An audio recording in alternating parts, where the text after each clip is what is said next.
Gallagher, what's the atmosphere where you are?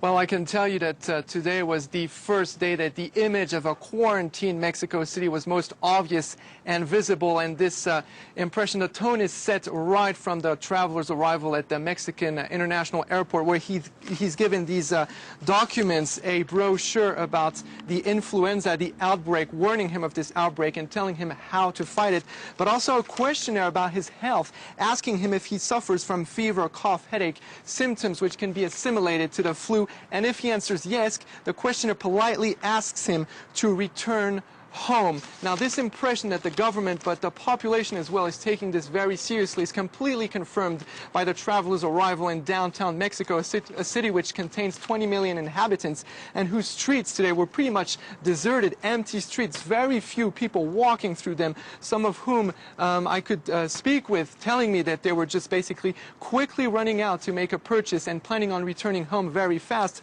Others were tourists, pretty much at a loss and disappointed because, as you mentioned, all museums have been closed. So we're still pretty far from an atmosphere of panic. Nonetheless, the population is very, very preoccupied.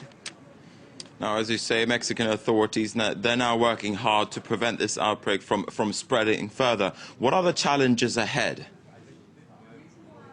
Well, as you mentioned, the first obvious challenge is containing the epidemic. Now, the second biggest challenge derives from this struggle. It's containing the economic impact of this crisis. Now, you know that the measures which have been put in place are hurting a lot of businesses in an already ailing Mexican economy. As you mentioned, shops have been closed, museums have been closed, which is certainly not going to help bring tourists back to Mexico. The government is basically putting in place a series of measures telling people they will only be temporary. Now, as far as the population is concerned, many parents will have to deal with a complicated situation. Their daycare centers have been closed, schools have been closed, meaning that they will not be able to go to work.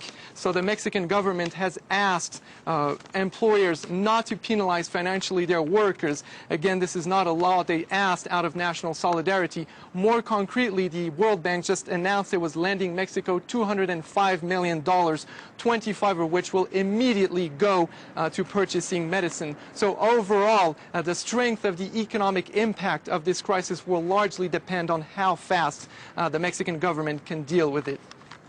All right, Gallagher reporting there from Mexico City.